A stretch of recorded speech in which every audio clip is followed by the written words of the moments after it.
Kamusta Pilipinas? Sa kamay ng mga naka-uniforme mandurugas.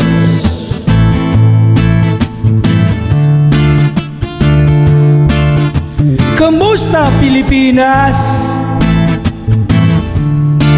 Sa kamay ng mga naka-uniforme mandurugas.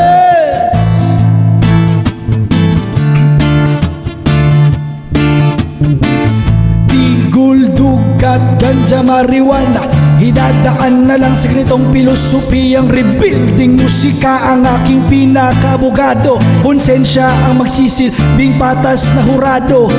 Hindi ko to dapat ipagwalang kibo. Sa ganitong paraan hindi ako magdadalawang isip.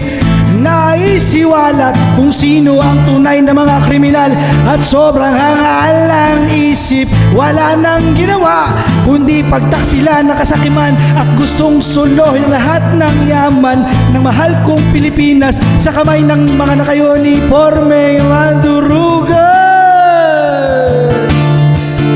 Sila ang tunay na mga sapog, sila ang tunay na mga bangag, sila ang tunay na mga praneng, sila ang tunay na mga kriminal, sila ang tunay na mga sapog, sila ang tunay na mga bangag, sila ang tunay na mga praneng, sila ang tunay na mga kriminal.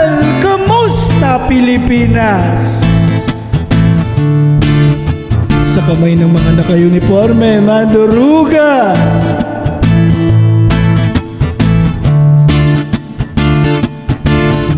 Kamusta Pilipinas?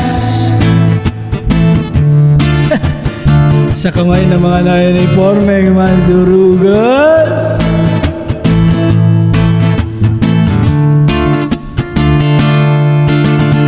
Alak, yosi, pasugalan naman, hinayupak, bakit legal lang mga yan? Kung uwis lang ang kanilang idadahilan, bakit marami pa ang kulang kesa mga napunan? Pampublikong paaralan, kulang-kulang, pampublikong pagamutan, kulang-kulang, pampublikong lansangan, kulang-kulang, kulang kasi dahil sa kanila yon. Sila ang tunay na mga sabog, sila ang tunay na mga bangag, sila ang tunay na mga praneng, sila ang tunay na mga kriminal, sila ang tunay na mga sabog, sila ang tunay na mga bangag, sila ang tunay na mga praneng, sila ang tunay na mga kriminal. Kamusta Pilipinas? Sa kamay ng mga naka-uniforme mandurugas.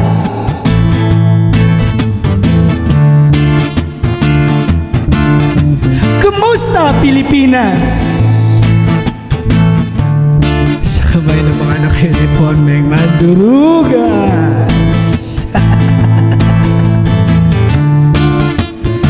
Sila ang tunay. Sila ang tunay na mga baliw. Sila ang tunay na mga kriminal. Sila ang tunay na mga adik. Adik sa pera. Adik sa pagnanakaw. Adik sa kasakiman.